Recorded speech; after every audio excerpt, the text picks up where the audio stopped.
This is day 2. Today we're having 3 breakout sessions. I'm tired. 3 panelist discussions. Thank you very much. Sean, blame it on Sean. So the first one will be Reimagining Audience, Landscaping the New Ecosystem. The conversation will highlight leading research into news ecosystems and how to best serve communities in Philadelphia and in cities around the United States. The discussion will be facilitated by Temple University Professor Andrea Wenzel, who is in the room. Come on up here. And at 11:40, we'll have Reimagining Revenue Part 2, the funder panel, which will have Sean and a few others on. And then at we only have 2 panels today? The sustainability panel. Yes. At 10:30, we have the Reimagining Revenue Sustainability panel, which will look at BIPOC news and information media organizations to explore how they are supporting themselves while discussing ways to improve and further sustainable practices across various platforms. Today is going to be a very good day. Yesterday, we talked about some of the situations that we had and some of the solutions, as you heard from WHYY and Channel 6. Today, we're going to dig a little deeper into this, and we're asking all of you to participate the best way you can. And of course, if you have burning questions, please put it over there in the parking lot. And the hashtag is #Reimagine PHL Journalism. Yes, yes, yes, yes. So without further ado, Andrea Wenzel. Thank you so much.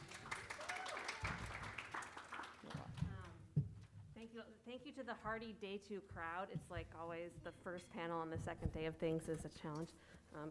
So it's great to see you all. It's great to have an intimate group that we can have a really vibrant conversation. And I also want to say, I was so happy to hear from Dio just now. Yesterday I was feeling a little bit jaded, I must admit, and I bumped into her and I'm like, oh, this is why these things happen. So thank you, Dio. So yesterday we heard, as we were just reviewing, about some really important work of reimagining that's been going on, both nationally and in Philly. And today, in this panel, what I'm hoping we can do is spend a little time thinking about who we're reimagining for, not just audience, but communities. And we're going to hear about some really important new research going on from our panelists about what communities would like to see. And I also hope that we can get into talking about, amongst us, about both what researchers and practitioners can do with this place-based research, because it's kind of a blessing and an unusual luxury to have it happening all in this one place.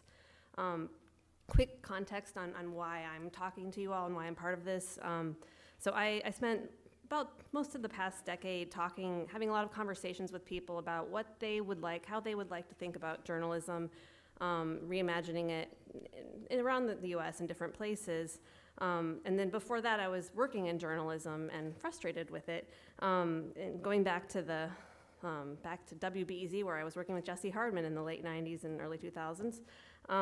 But since 2017, I've been here in Philly bothering a lot of you, trying to understand what is going on here, because there is so much going on here. And why. And so I've been doing interviews and focus groups, and I've been asking people to keep media diaries, talking to residents in various communities, particularly historically marginalized communities, and also talking to people in different newsrooms about what they would like to see different, including from established newsrooms like WHYY, like the Inquirer, but also people who are thinking about the repair side of things, but also people thinking about the reimagining, like with Resolve and some others. And so I think Philly is a really great place to be asking these questions about both repair and building. Even though we have a lot of needs here, we have so many resources here in so many ways. We have multiple foundations, multiple universities, all of you amazing people. And we also have research happening in addition to what you're going to hear about today. There's people doing work at Penn. I've made a bit.ly if anyone wants to dig into the nerdy side of things a little bit more. If you go to bit.ly/Philly, capital P, capital R research, that's the bit.ly. But anyhow, I can share that later. So when will the panelists come on up here? So the researchers and media innovators that we're going to meet just now are people who I have so much respect for for many years, and I've had the real pleasure and luxury to get to collaborate with all of them in different ways at various points in my career. And so I'm gonna go ahead and let's see if we can cue up Talia's. We're gonna hear today from Talia Stroud, professor and director of the Center for Media Engagement, Jesse Hardman from the Listening Post Collective, the founder of the Listening Post Collective, and Letrell Crittenden, who's currently API's American Press Institute Director of Inclusion and Audience Engagement. And so I'm going to go ahead and hand it over to Talia to start us off first to share her research. And if you, I don't know if you don't do mic or, I forgot my glasses. Hello, everyone. Good morning. It is such an honor to be here today and to share a little bit about what we've been doing. Before I get into the meat of it, I just wanted to say, Tio, thank you so much for your opening remarks today. We actually partnered with Resolve Philly to do just a little bit of work, and you just prompted me to say just a brief bit about it, which is we worked with communities who had experienced homelessness, communities with disabilities, and communities who were in recovery from substance abuse disorder. And we asked them, what sort of terms do you prefer? And then we tested if we used those terms in journalism versus terms that you often see in journalism that weren't those chosen by those communities, and found that when journalists do use terms preferred by communities, that people respond to it. They trust the journalism more. They appreciate that. So I think that there's a lot to be learned about learning from communities about how to cover them. And so I just wanted to mention that briefly so that we at least shared something in response to your beautiful prompt this morning. So what I'd like to do today is to share a little bit about the work that we're doing. This is hot off the presses work. Indeed, we just got the survey results in, so consider these to be some preliminary findings, and our full report will be out much later this year. I don't have a clicker here. What's the right mechanism? It's the green button. Okay, thank you. It is here. Got it?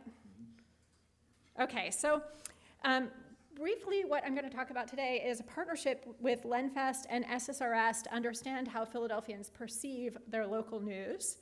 And we're pairing this with a content analysis.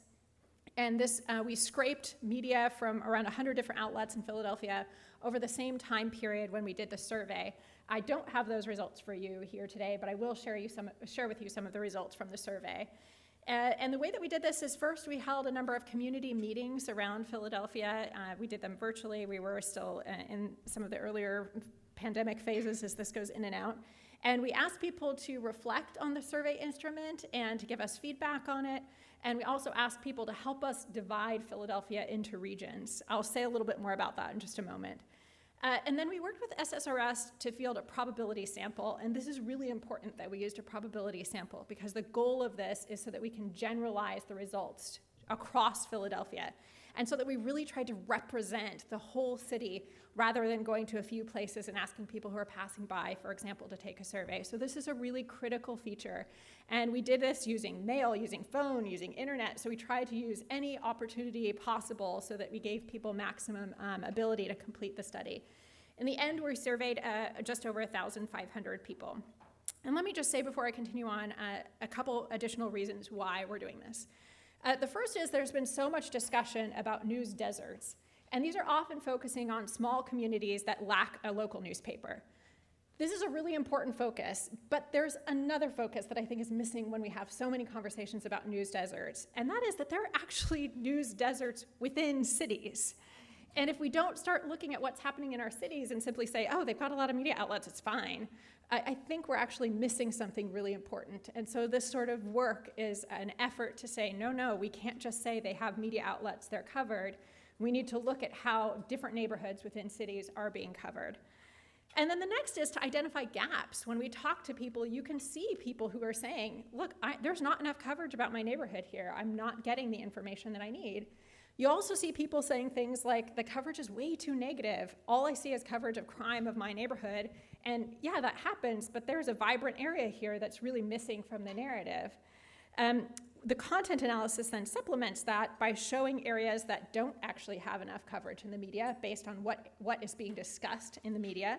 And you can look at whether the topics of importance to communities are actually being covered in the media themselves. So if a neighborhood is saying, what's really important here, it has to do with economy and housing, but those are nowhere in coverage about that neighborhood, then there's a gap there. And so the idea is that by providing this information, we can give everyone in the Philadelphia ecosystem some insight to say, oh, look, here's a community and a topic that isn't being covered. Let me tackle that. This is a great opportunity now for me to use this as inspiration for reporting, for grants, for whatever it is that you want to do. Okay, let's get into the details. So this is how we divided Philadelphia. We ended up dividing Philadelphia into 7 different regions. This is an exceptionally challenging thing to do. You have to do it from a statistical perspective because the amount of money that it would cost to survey every single neighborhood in Philadelphia is just way more than any organization would want to spend.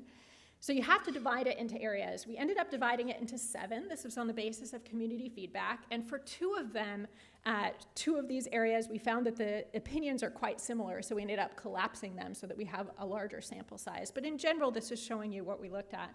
And several people, including some people in this room, gave us feedback on these divisions. It's never going to be a division that satisfies everyone. This is exceptionally hard work. Please take this with the sincerest of intention as it was meant of we need to divide it into some sort of a region so we can say something meaningful. Okay, so here are the first couple of things here. Looks like we got some little bit odd formatting, probably a switch from Google to some other system, but we will make it work. So we asked the top issues for residents, and we asked residents to share the most important issues facing their neighborhood. In Philadelphia, across all neighborhoods, the most important topic was crime. More than half of participants told us that crime and safety was their #1 issue. The second, and to a much smaller percentage, so we go from crime, which is over 50%, and all the rest of these are less than 20%. So there really was a huge focus on just a single issue. Next was sanitation, and then final infrastructure.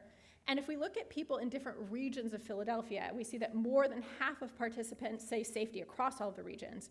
But residents in Southwest and North Philadelphia were more likely to say that crime was their #1 issue than residents in other neighborhoods. So even though crime across the board was important, it was more important in some neighborhoods compared to others.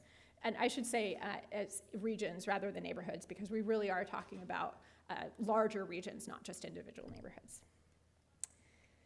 We also asked residents how good of a job they thought that the Philadelphia media were doing on covering their top issue. Again, for most people, this was crime. And the percentages here are not overwhelming. As you see, only 6.1% say that the Philadelphia media are doing a very good job. Now, anyone who's worked in media knows that getting 100% on this is not possible. And if you got 100% on this, maybe you'd be worried about what exactly is the journalism that I'm doing. So that probably isn't the goal. But nonetheless, seeing things like 23% saying very poor job and 28% saying poor job, I think that we could probably agree that there's some room for improvement. Residents in the different regions actually did not rate the performance of Philadelphia news media differently from each other. So there was agreement across the board that this was the picture of how Philadelphia was doing in covering top issues. We next asked people about whether people in their neighborhood are in the news and whether stories about their neighborhood are too negative. And as you see here, there is some differentiation across areas of Philadelphia. So residents in Northeast Philadelphia were most likely to feel that their stories were absent from news coverage. And residents in North and Southwest Philadelphia were most likely to agree that news coverage of their neighborhoods was too negative.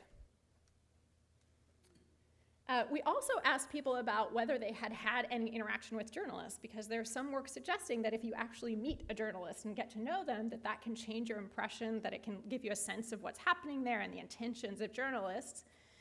And in Philadelphia, over 80% of our survey respondents said they had never interacted with a journalist or attended an event hosted by a news organization. About 40%, however, said they were interested in talking to a journalist about issues facing their neighborhood, so that's pretty exciting to see a percentage that high. And finally, residents in Northeast and South and Center Philadelphia were more willing to be a volunteer reporter for a news organization than residents in the Southwest. So these are just a couple of tidbits of what we're seeing so far from the survey results. I'll be delighted to share the full survey and, of course, to answer any questions you might have about this. Our next steps are completing the analysis, pairing it with the media content analysis, and then we'll be returning to those communities that gave us feedback at the beginning to share the results with them and to get their reactions. Thank you all so much. Next up is Jesse Hardman in the listening post club. Thank you, Talia.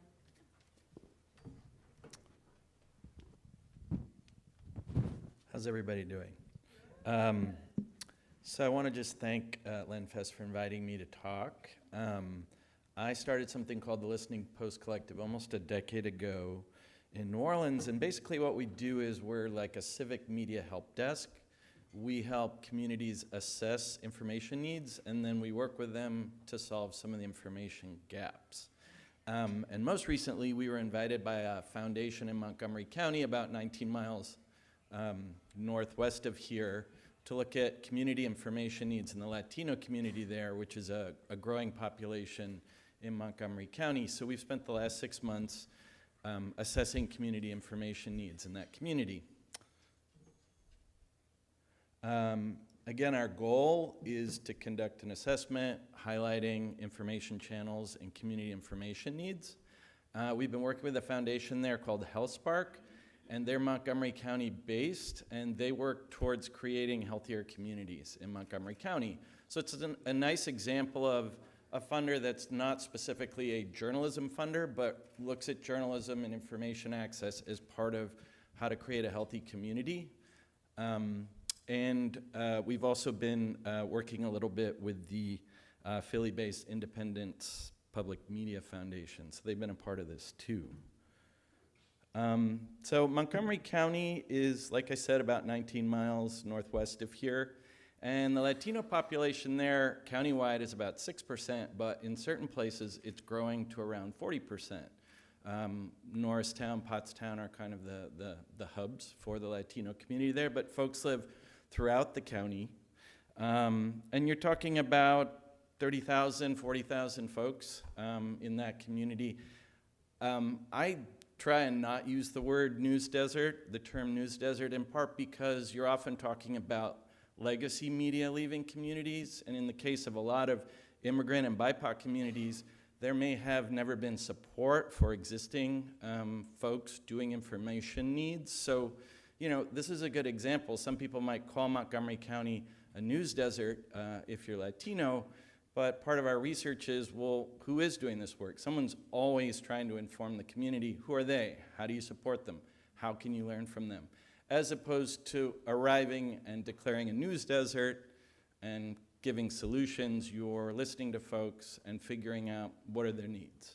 So that's what we've been doing for 6 months in Norristown, Pottstown, and other parts of Montgomery County. I've been working with my colleague Melissa Ortiz, who's over here. She's local. She works up in Norristown with the community organization, and so we've been on the ground surveying and meeting folks who are local information sharers. And we call this process civic media design. What we do are information needs assessments, and like I said, it's really like spending time in the community and listening, doing a little bit of surveying, just getting people's basic information needs, and then sharing that back with the community. This is Tomas Flores. He's a good example of what I'm talking about. He runs a local lowrider bicycle club. He is an amazing information sharer in Montgomery County. Works at a pizzeria. Not somebody you would think of traditionally as a journalist, but he's thinking about how to get information out about healthcare, education, lots of things through his events and his organization. I'm going to play a little audio he left on my cell phone a little while ago. Jesse, queremos hacer algo más grande. Queremos ser una fuente de información en el condado, por ejemplo, Norristown, en todo el condado de Montgomery. Queremos informar, queremos empoderar a la gente, tocar temas positivos, hacer entrevistas. Queremos el apoyo pues económico de alguien que quiera ayudar a la comunidad y nosotros ponemos el trabajo. So he's been helping get people to take our survey. People get paid to take the survey. They get an incentive, as do the people helping us to get it out there. But basically what he's saying to me here is he's working with a lot of younger people in Montgomery County that would really love to create some kind of information source. And he's really excited about the possibility of creating something new. What's on his mind is a community radio station There's a place here called Filatinos, which is a live streaming radio station in Philadelphia. And a lot of folks in Norristown are aware of it and listen to it and would love to have something similar in Montgomery County, specific to Montgomery County. So I'm starting to, the more people I talk to, I'm kind of seeing some overlap in what people would like to create. And he specifically has a couple of members of his bike club that have a YouTube show about local business. And he would love to make that a radio show that more people could access. So I'm picking up different details from folks about what they've had on their mind and what they think might work. Here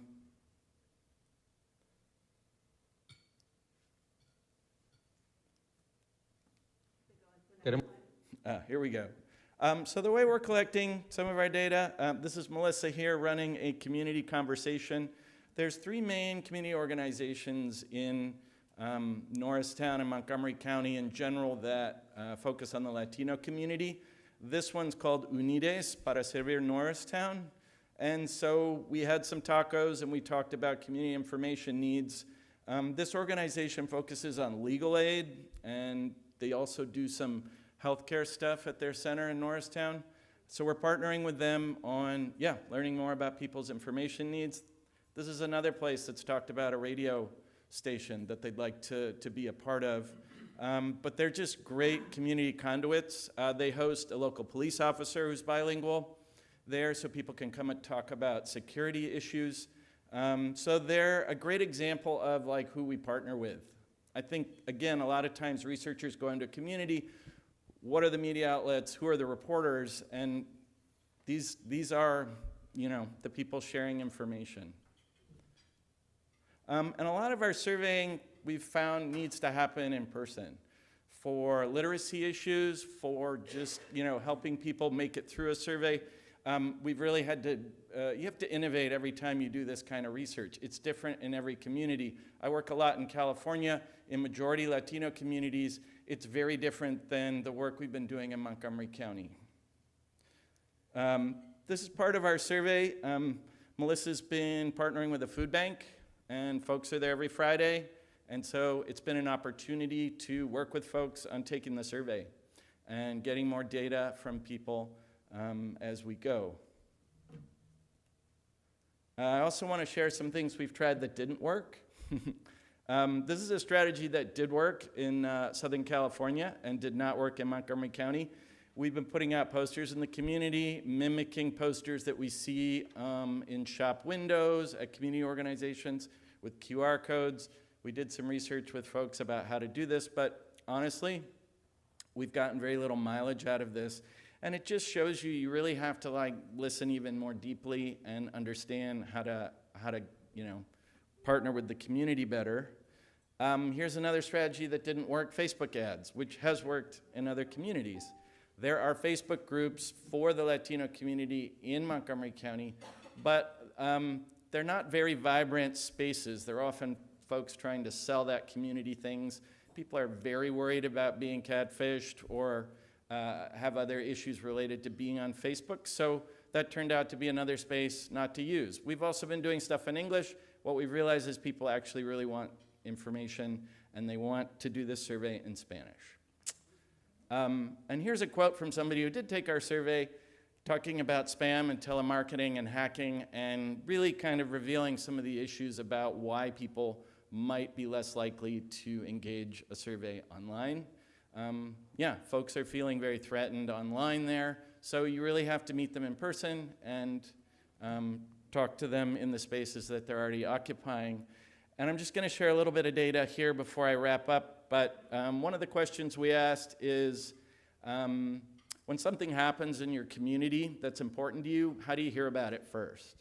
So people here are talking about Facebook, TV. TV's big because Telemundo and Univision do reach Montgomery County. That's not local information, but that is a primary source of how people get informed. Families and friends, local websites, and nonprofit organizations. So people here are telling us where to find them. And then this is what type of information do you wish that's in English, stuff that local government puts out, local media that you wish was in Spanish, and it's pretty much everything. Public health, work, community events, legal rights, schools, local government. Like, people marked all of those selections. So again, that tells you they're just not getting the information they'd like to have, and they're aware that it exists out there. So when we finish our research this month, we're going to publish what we call an assessment. We do a local version, a community accessible version. It'll be in Spanish. It'll appear in places where we know people hang out. This is an example of one we did in California's Inland Empire. This is an old newspaper box that we're reusing. And these assessments also invite people to share ideas about how to fix some of the information issues. And those then get funded and partner with the community to create some solutions. And just lastly, we have a new website and we have a digital civic media course that anybody can access for free. And let's say you're living in a community that you're really curious to do some of this work. You can take this course. There's micro grants involved that you can help fund some of that work. But really, this is, the strategies I'm talking about, anyone can do. A lot of you already do. But this can help you with some case studies and some opportunities to launch something in your own neighborhood. So take a look when you get a chance. But thanks. Thank you, Jesse. Oh, this isn't working. Thanks, Jesse. Thanks for, we're hearing about understanding what's happening. It was working. It is working? Yes. Sorry, just to say thanks we've been kind of geographically, we're moving from Philly to Montgomery County, and now we're going to go to Pittsburgh. But we're kind of shift gears slightly from thinking about community information needs to thinking about people serving those needs. Letrell, Crittenden. Thank you very much. And we're not really shifting from Pittsburgh. I'm in Philadelphia. I came down the train down from Mount Airy, and a lot of the work that is in this presentation is based on a lot of the work that I've done with Andrea and others in Philadelphia, focused on really, in this sense, reimagining how we engage with traditionally marginalized communities. And I'm proud to be able to do that now with the American Press Institute. So one of the things that I think you've heard this the entire time, and you will continue to hear this, that when we're talking about engaging communities or dealing with challenges related to diversity and inclusion, that this is a complex issue. And I think that one of my great critiques of a lot of interventions that are made to really deal with how to connect with communities of color, how to deal with internal issues inside of newsrooms, is that we do not take it as a complex issue. We do not take it as a deep issue. This is something that has been going on, and the critiques have been happening for more than 200 years. This is a quote from Freedom's Journal, which was published in 1827, being concerned about the representation of African Americans prior to the abolishment of enslavement. So this is not a new issue. This is not a new issue, as we learned from the Kerner Commission in 1968, where they found that they did a critique of largely legacy media and found that the news came through white men's eyes and white perspective. And legacy media was not engaging in communities of color the same way that black media was. And this is still a problem, as this is a study that basically came to the same conclusion just last year. There are massive internal issues, and this is an area that I think that we don't talk enough about when we talk about, well, what do we need to do to improve newsrooms. There are massive internal issues that are impacting journalists of color and other traditionally marginalized individuals within newsrooms. This is a survey that came out in 2020 that focused on African Americans and other journalists of color leaving newsrooms because they felt that they don't have a sense of place. And I've done a lot of research focused on this in Pittsburgh. So this is just a little bit, and I'll talk more about this later, but my research in Pittsburgh found that journalists of color there did not feel that they were connecting with communities, that their newsrooms were not serving communities well, and also that they didn't feel that they had a place where they were working. Then there are the external issues that have been discussed over and over again, so I don't need to dwell on these. This is some work that I did with Andrea years ago, where we were in Germantown and people were basically lamenting that they don't trust media and that they are tired of the stigmas created by increased and overrepresented coverage of crime in these areas. And just to reiterate, I'm painting a picture to basically really emphasize and highlight how complex this issue is.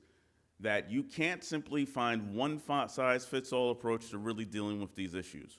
And that unfortunately, too often when we even talk about different groups that are doing consulting on these issues, they take a one size fits all approach, go into a room, talk to somebody for 4 hours, and they leave. So this is, it's now called the Inclusion Index. This is an older slide, actually it's an older presentation, but I should have checked that ahead of time. But the idea is that you really need to deal with multiple issues when you're really challenging or trying to transform and reimagine journalism. You have to look at, yes, diversity in newsrooms. That's important. If you stop there, you're not doing anything. You need to do more than just work on diversity. You need to deal with inclusion and belonging in your newsroom. If you bring people into your newsroom, do they feel like they have a place? You need to take a look at your content.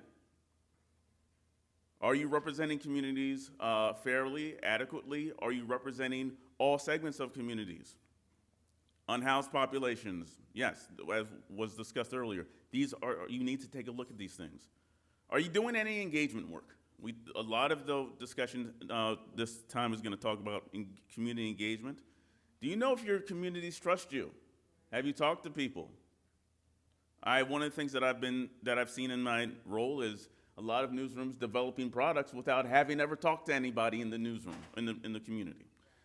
And then, do you have an understanding of those key community assets in each of your communities? The people who are influencers, who may not necessarily have titles, but they could be the person who's lived on a block for the last 30 years and they know everybody. Do you know who they are? Do you know those key places where people are gathering? And all of this is driven by the last part, which is the infrastructure. And this, I think, is the most important part.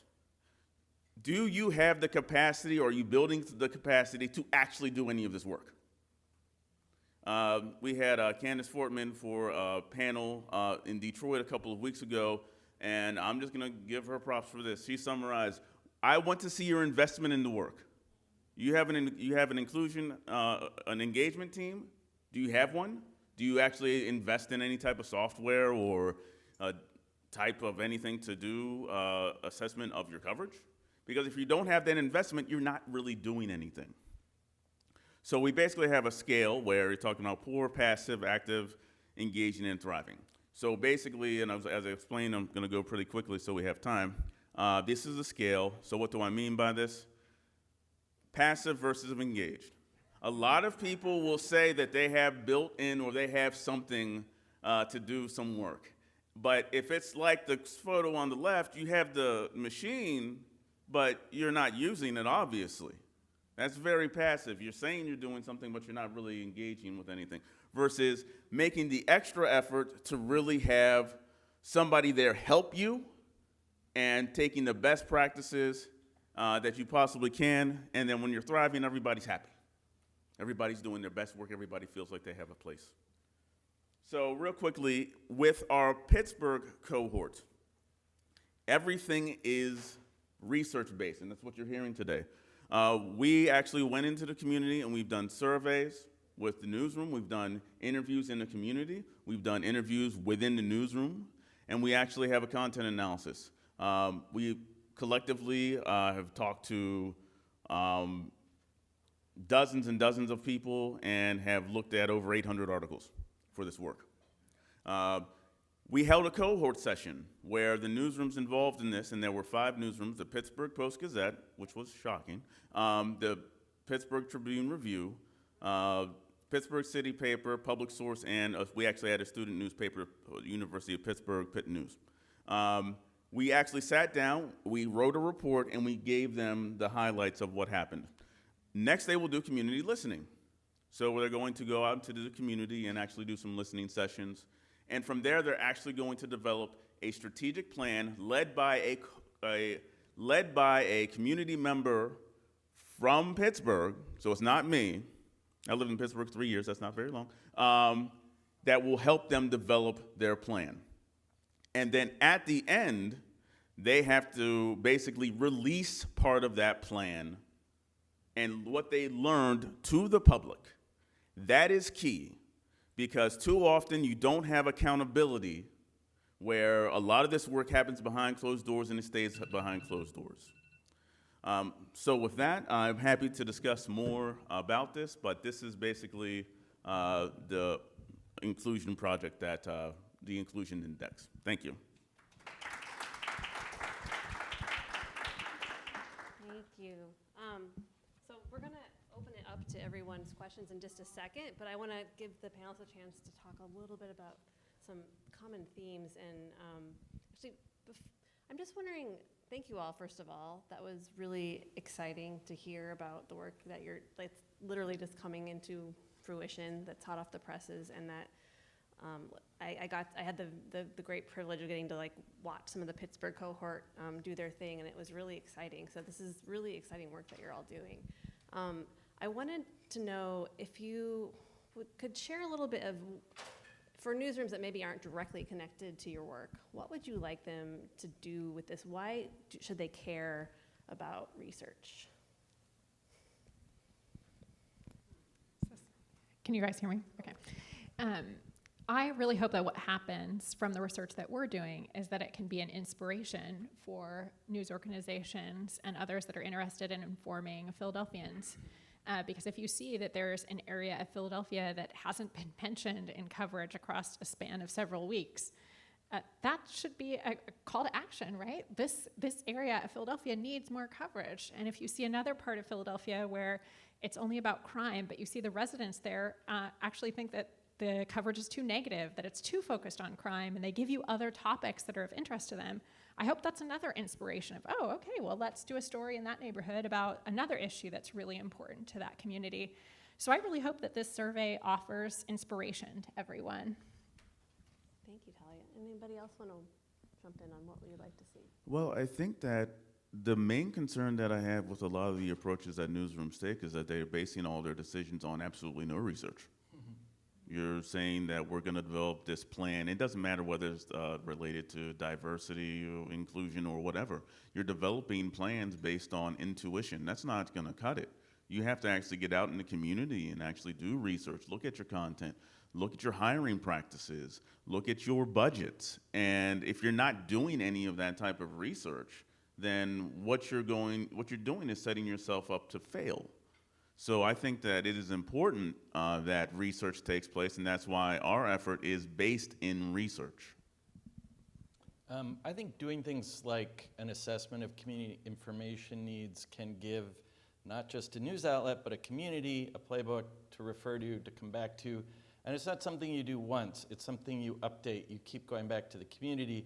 One of the best things I come away with when I do this sort of thing is so many contacts. I know who the community trusts. Those are people I'm going to keep hanging out with and going back to. And I think that's actually one of the things that you can get out of this exercise in addition to data is people. And there's lots of different ways of doing research, right? So like you could work with an academic, but you could also use the Listening Post playbook. I mean, there's ways of doing it at different levels and different scopes. What can we, as in all of us here, be doing to make this research more accessible to newsrooms, to communities as well? A few of you all hinted at like talking with communities to share the research. Can you share a little bit more about that, and also what we can do to take responsibility for sharing this work more with newsrooms too? And I'm very curious, like other people in the audiences, if you have ideas too. I think a lot more funding should go towards this, incentivizing not just newsrooms, but also funding things that are already happening in communities, organizations like the ones I was talking about. If they had funding to do this sort of thing and some guidance, it'd be super helpful to them. So I'd say money. It's always a good answer. I'll add, when we started doing this in 2011, I was trained as an academic, and we would write academic papers. And I really wanted to share this information with news organizations, so I invited a couple of friends and journalists to say, like, hey, here's my article. And they were like, this is terrible. This is literally unreadable. And so we went through a number of different iterations to try to create reports that actually are serving the needs of news organizations. And we're constantly asking for feedback and trying to have these evolve over time so that we're including like, here's the 5 bullet point takeaways right at the beginning. So if that's all the time you have, we got you. And then we've done things like the methods, which to me are so exciting, are buried in the back because I recognize that I am in the minority in terms of thinking that those are exciting. So we've really tried to be responsive to news organizations and journalists to figure out like, how can we put this into a format that works for you? So if any of you see any of our reports from the Center for Media Engagement and you think, actually, you could do a better job, please tell me. We want to be doing that. And that's so rare in academic work. So big props to the Center for Media Engagement for doing that and incentivizing it and making it the norm for your work, because it pushes the rest of us to not just, I mean, there is a value, and I'll stand up for like the one time in my life for peer-reviewed journal articles, in that it loops in other academics who don't have a vested interest, who aren't getting any funding from the funder who might have paid for it, whatever other thing. They're going to give you some critical feedback, and it could make the work stronger. So I'm not throwing them under the bus. I'm definitely playing that game too. But you can do both. Yes, and I don't mean to throw academia under the bus at all. I agree that that's an important process, and we always do both. Yeah, and which is so great. But you can do the part that reaches the people who need to use the stuff faster, and like get that out there, and then do your thing with the wonky stuff. Letrell, did you have anything you wanted to add on that? Not really. I mean, I agree with money. Our project is funded by 3 foundations in Pittsburgh. That would not happen without that research. And I agree with accessibility, and I think that the center does wonderful work, and I think that a lot of the journals such as CJR have made it much more accessible. But honestly, this is one of the reasons why I decided to go to API, because I felt like a lot of the work that I was doing in the academy, it needs to hit the people. So I think that just finding ways, whether it's inside or outside of the academy, to work with groups to create a conduit for your research that is actually accessible to the people, both people being newsrooms and also communities. I think that that's the key. Do you want to say a little bit more about how you share it with community members? Any of you, actually, Jesse, you mentioned that a little bit before. Can you share a little bit more about that? Because that's something that does not happen very often. Yeah, the most recent kind of year-long assessment I did was in the Inland Empire of California. It's 100 pages. I made it 10 pages. I put it in Spanish. I put QR codes out there, which sometimes work, sometimes don't. I made copies that appeared at local organizations, public newspaper boxes that are now empty, coffee shops, all the places that I learned about in the course of the research. Assessments appeared. And like I said, then we funded community solutions. And so around 20 people pitched us ideas, and 3 of them got funding. And then that work continues. So you're constantly, an assessment is, again, not something you publish. It's like the first thing you do. And then you keep going back to it. You support the community to use it. It's like a living document. And so in year 3, after that assessment, there are 10 people who work on some of the solutions that came up in the assessment. It's community funded. So it's, again, a living document that keeps moving, keeps shifting, but hopefully is at the center of some of the changes and the solutions that happen. I really appreciate that process, and I appreciate us all thinking a little bit more about this as a process. I mean, it's definitely something, Letrell, in the work that we've done in, like in Germantown, where we did a research study, but then we had a community workshop to talk about it, and then ask people, what do you want to do with this information? And they, we co-designed a project with them, and I think that happening earlier on the early end of things can be really helpful. Let's hear some questions from folks. Yeah. Okay. Okay. Maybe we can start over there and kind of weave through. Hey, I'm Nora. Thank you so much for sharing everything. I work at City Bureau. It sounds like all of you have talked about accountability for yourselves and with your research. I'm curious, like, as you share out these tools and assessments with other organizations and groups, what does accountability look like with them? How do you hold them accountable to the things that you are putting out there and representing from these communities? I love this question. I can go ahead and start, and that's why it was so important for us to actually require the newsrooms to release their plans and what they learned through the process to the community, because that is the issue, is that a lot of work that happens behind closed doors, nothing happens. And I think that a lot of, and that's the problem where, there was a good question yesterday about checking the boxes versus actual accountability.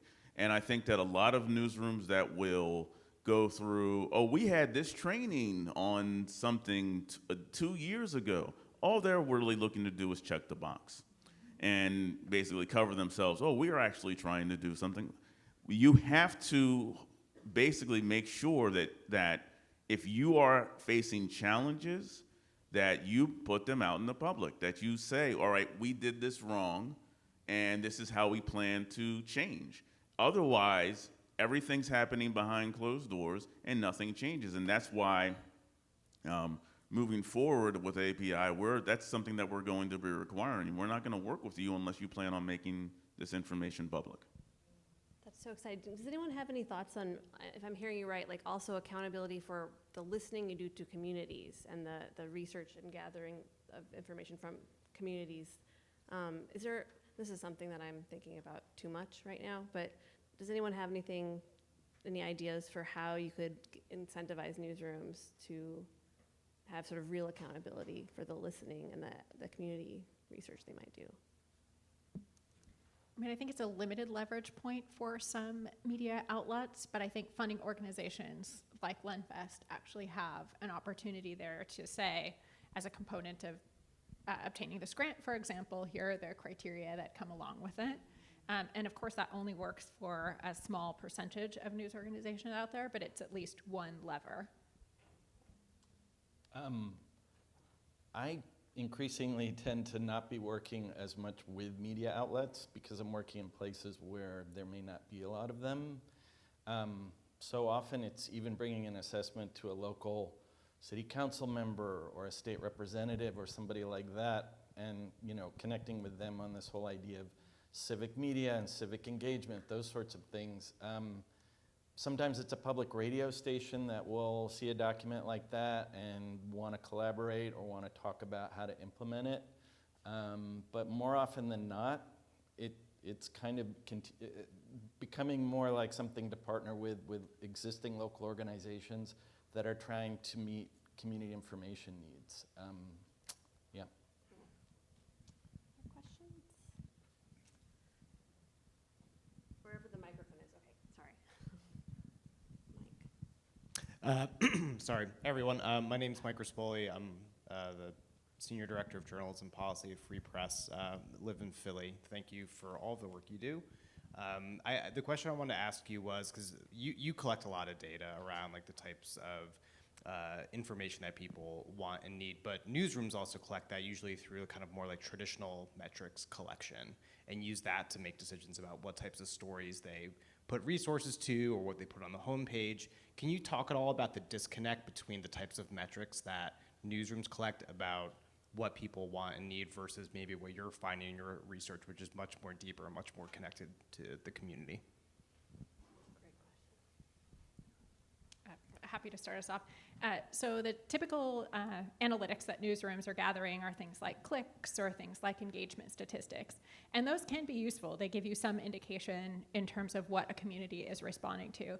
But I don't think they're perfect metrics for a couple of reasons. The first is you actually have no idea in many instances who that is. Like if you dig in a little bit deeper, you could see the zip codes that are coming in, for example, but a lot of newsrooms don't do that. They're just looking at what is attaining the most clicks.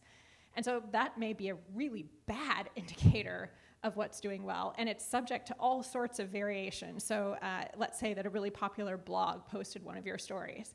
That story is going to appear to spike. The majority of the traffic is going to be non-local, and then you're going to anchor your decisions on something that's totally out of your control and a wrong signal.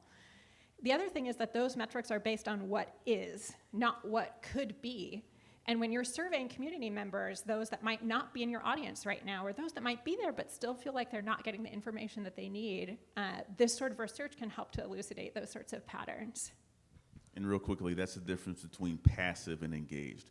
Analytics, the way that it's done, is mostly passive. You're not really doing anything but looking at data coming in. You're not getting out in the community.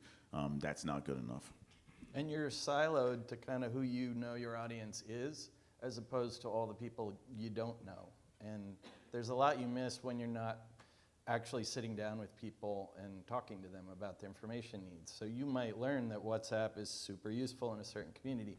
That doesn't have to be a huge effort to add, but you're not going to know that unless you sit down and talk to folks.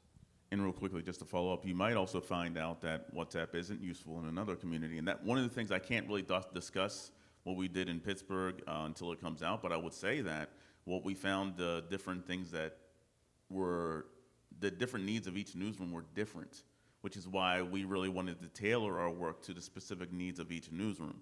So if you're just doing the basic passive work, you're not really understanding your community, and you're not really understanding your newsroom either, because both of those are important. That was a great through line between several of you. I just wanted to add one last thing. I think when we get obsessed with the new platform or whatever as a way to communicate with people, that'll get funding and everyone becomes obsessed with it. But as we're all saying, every place is different. And if you don't treat them differently and you don't actually listen to them, you're not going to understand how to actually reach them in the spaces that they're occupying, because they're just different from place to place. Different needs, different assets too. Yeah. Oh, you have the microphone, so go. So Jesse, I have a question for you in terms of some of the community solutions that are funded by you and the org. What does sustainability look like for those projects? That's what I stay awake at night thinking about. I'm trying to figure out some new ways that some of these projects have a longer life. Somebody said something yesterday, I think, that you need so much money at the startup phase, like 3 years of funding might get you to the point where you're actually able to implement your idea, and that's so true. You probably need more, but 3 years seems like, based on my experience, to be a great way to start. That's really hard to come by for hyper-local outlets and communities that may not have a lot of foundations or companies to invest in them. I think Mike's pioneering a lot of interesting work around state government funding. There was an exciting announcement in California that the state is giving $25 million to the University of California, Berkeley, and that will go to the kinds of outlets we're all talking about. That sort of thing I think is really exciting and makes total sense. But I'm also curious, if you go about this in the way that we're all talking about, you start with an assessment. If you're listening, if you build on that, if you really spend time in a community and you create trust, is there a way to create membership through that? Is there a way to get the community themselves to invest in you? And that's the thing I'm really interested in and experimenting with a little bit. So I guess I would bullet point local foundations, local people, state funding, or even federal funding. Those sorts of things are kind of where my mind's at. Hello. Oh, sorry. Oh. And Hi. I'm sorry, if everyone's, I should have said this at the very beginning, but because there might be people online, if you could say your name before you ask your question. Thank you. Sure. Irv Randolph, Philadelphia Tribune. I have a two-part question. One, how do you make sure that the people that you're interviewing and surveying are not telling you basically what you want to hear? And part of that, and particularly, Talia, your research says that crime is #1 issue, but at the same time, there's a concern about too much crime coverage. So how do you balance that? Yeah, it's a really great question. So the first one is about social desirability concerns. Are you just asking people questions and somehow they just give you the response that you want to hear? And there are a lot of different strategies you use in survey research to try to ward against that. So for instance, you ask questions in multiple different ways. You try to validate them ahead of time. And the other part of this is you're really trying to benchmark communities against each other. So you're saying, is this community more or less likely to respond in one way to a question? So unless you think that social desirability varies across communities, it isn't really as much of a concern if you're saying that this community believes an issue more, for example, compared to another. And then on the second question about crime, this one is a super interesting one because it's a pattern that we've seen before where people say that crime is an important issue, but they also say that there's too much coverage of crime. And what I think that the media content analysis can give you from that is, yeah, crime is an important issue, but what's the variability of stories being told about that area? If 80% of them are about crime, that maybe is too much. Even though crime is a problem, are you really giving a rich flavor of everything that's happening in those neighborhoods and some of the really vibrant components of those neighborhoods? So I think it's actually really reconcilable to see people saying crime is very important, but there's actually too much coverage of crime, or it's too negative in my neighborhood. I don't see those as necessarily conflicting. And we actually had done a public newsroom with City Bureau on a kind of similar sort of question a while back. And that was really what the community was telling us when we showed them those sorts of survey results. And they shared with us that that's what they meant by that, is that they think crime is important, but just a solo focus on crime isn't, in their opinion, capturing the reality of their lived experience. So it's not a quantity thing, it's what kind of crime coverage, right? I mean, is that part of it? Quantity can be a component of it too, Yeah, right? That yeah. even though it's really important, if all you're seeing about your neighborhood is crime, Yeah. that maybe isn't fully covering what residents their experience. And I think when you survey people in person, you can ask them, give me an example, and that gets them out of kind of maybe this process where they're telling you what you want to hear, and you get more details and you can kind of dissect some of what they're experiencing. And I also just think that in general, what are you experiencing helps you get back to some of the topics that you want to understand, and out of just kind of an answer like crime. And as somebody who's done work in Philadelphia, crime's the issue, but again, this goes back to the coverage. People want to find out solutions to different problems. They don't just want to hear someone was shot on this corner, police don't have anything, and then you walk away and that's all you do. So it's how you're actually implementing that coverage that is really important to communities. I know we have more questions, but I also know we're getting the wrap-up signal. I'm really sorry, but I think we have to wrap up. But we'll stick around and we can talk to you one-on-one. But I want to give a huge thanks to our panelists for any last final takeaways for folks.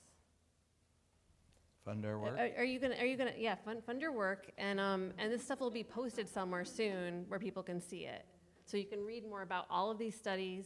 And also, I posted a bit.ly with all the research stuff, which will include these as well. So keep talking with us, and hopefully we'll get to collaborate with a lot of you in this room in the future. So thank you so much.